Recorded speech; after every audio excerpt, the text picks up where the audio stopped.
This word floods our vocabulary, and yet it's pronounced with generic or ambiguous intentions. Maybe this word can synthesize the true nature of our spirituality as a full synthesis of the history of our most deep values. What do we mean when we say God? Here, in the place of settlement of the Firechild Oak, a true symbol of our true beliefs, of our spirituality, and of our concept of God, let's find out what the God word means. Welcome.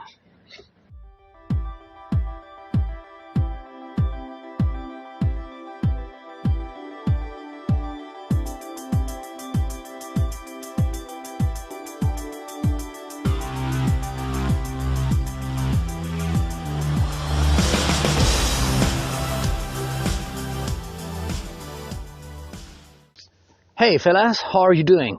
This is Adrian transmitting from the beautiful Daytona Beach in magnificent Florida state, in the place of settlement of a true relic, true icon of ancient spirituality, an old tree that had withstood floods and fire and wars for at least 2 millennia. What an icon. I'm truly impressed, I can assure you. I would want to talk about the name of God, which is a matter that's truly related to the names of God. We Christians know that in the book of Exodus in our Bible, it's said in ancient Hebrew, the names of God. There's a common knowledge that states that the names of God, which we try to express the nature of divinity, hold the secret of God itself. That's an ancient and important belief. Today, I would want to explore what we really mean when we say the word God. This is a perfect place to talk about this matter, since this true spirituality icon is oriented to the sacred east of the ascendant of the place where the light is born, the ascendant, the sacred east, which esoterically is related to the sacred center of the world, which is commonly represented as the axis mundi, the axis of the world that ancient cultures like the Celts, the Aryan tribes that lived in the west of Europe, from which the Druids came, believed to be a tree, an oak, the true representation of the spirit, of the sacred mountain of the world, that was supposed to stand in the exact center of in the middle of the disc world, the exact center of the world in the Yggdrasil, in a sacred place, the north, the sacred north, the true north of the world, and of which we can only see today Rupes Nigra, the black stone, the black rock. These comments apart, let's talk about the word God. Generally, when we say God, we refer to the same thing that the Romans call Jupiter, and the Greek Zeus, from which we got Dios in Spanish and God in English. That word truly is referring just to an angle of the light. The angle of the light, it's that the Christians call God Father. Jupiter translates in etymologically in the light of the Father, the most sacred light.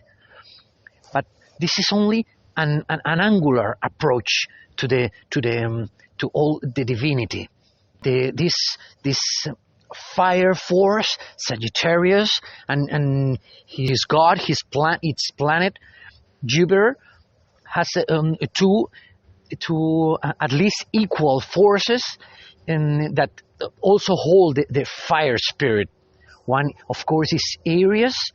The Latins and the ancient members of the solar cult called the primum mobile, the first moving, the motor of the zodiac and of the universe. Aries, with all his fire impulse, and also Leo, that rules the sun.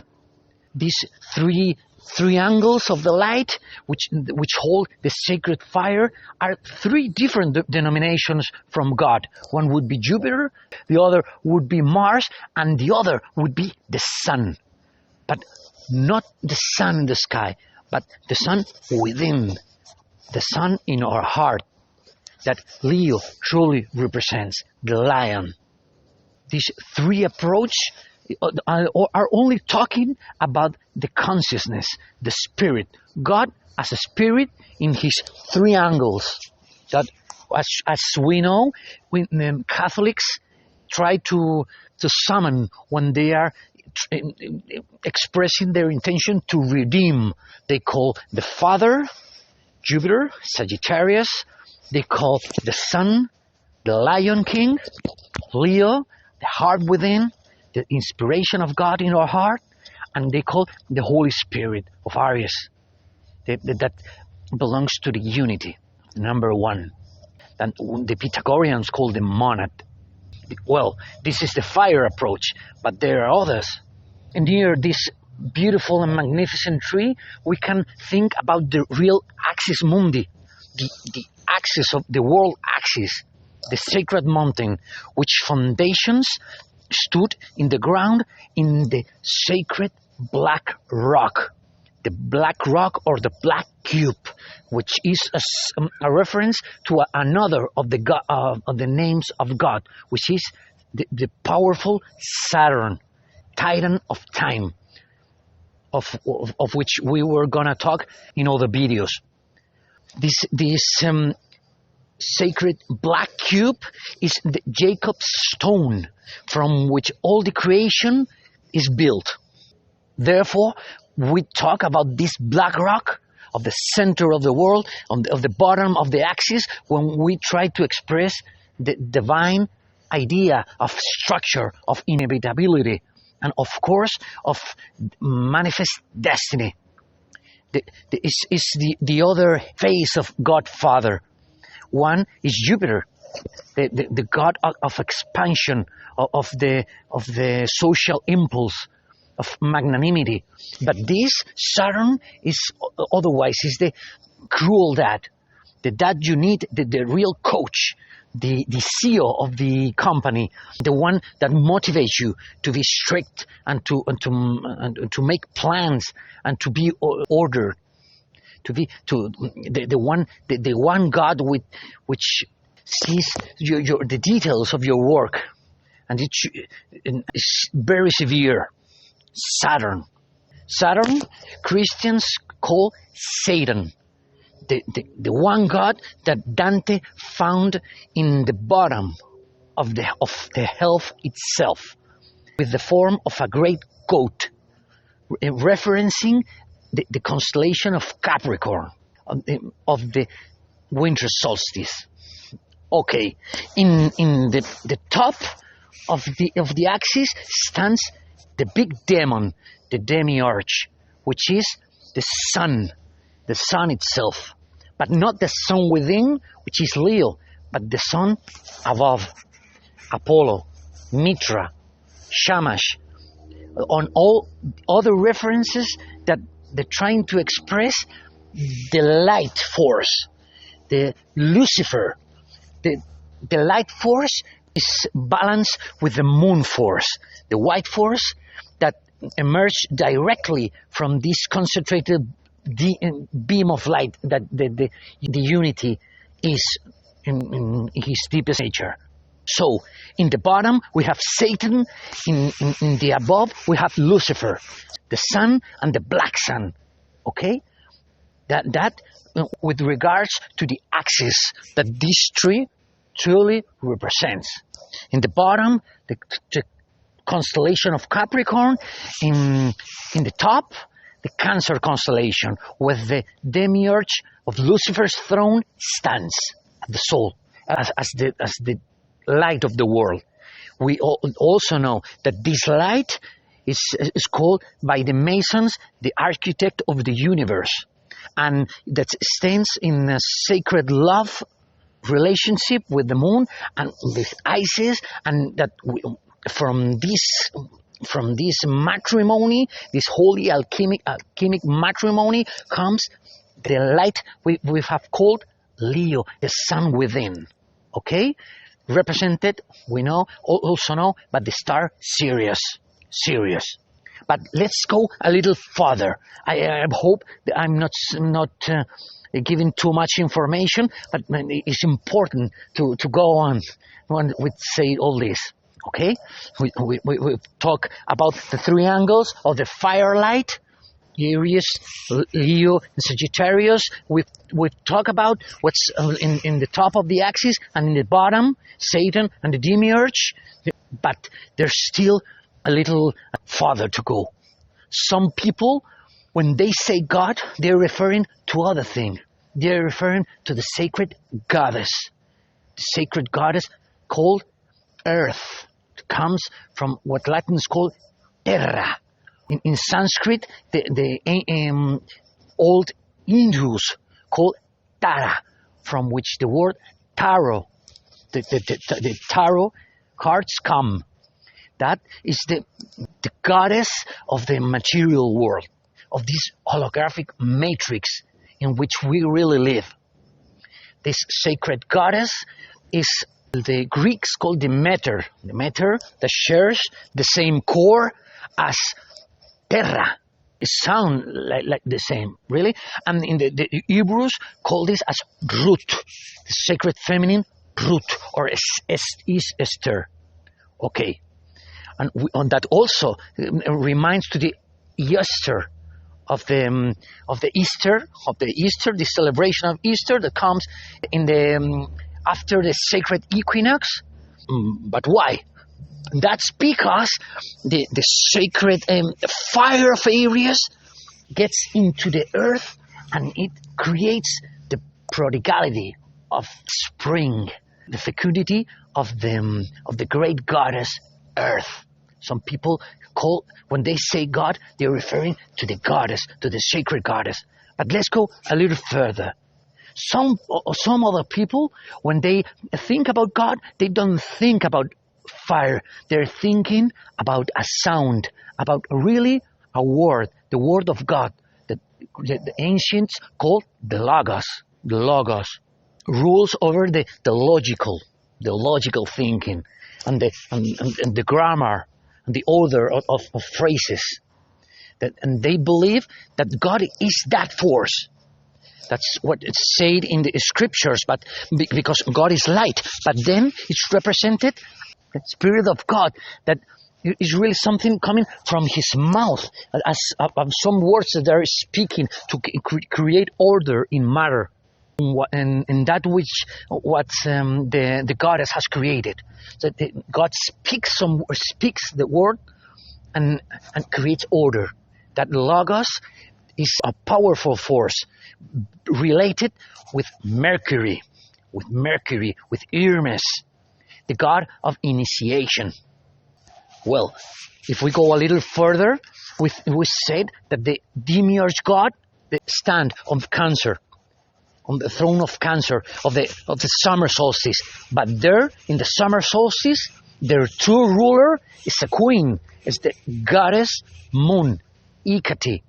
Many know as the crown, the real witch of the universe, the one who marries with the demiurge, with the architect of the universe, and that the Egyptians called Isis, and that has had many names. Of course, in America, we would call her Columbia, sacred feminine that holds the fire of the demiurge, as we will see. Let's explore a little further. We've already told that this goddess, this moon goddess, marries with the sun goddess, and with sun god, and creates the sun within. The Syria represents the pentagram, okay? But then Some people, when they say God, they're referring to Athena, the Virgin, related to the Virgo constellation, which that's also called Diana. It's the sacred goddess that protects virtue and justice. And that's the reason why this goddess stands on the top of the Capitolium itself, because it's an ancient way to symbolize justice and the protection of virtue.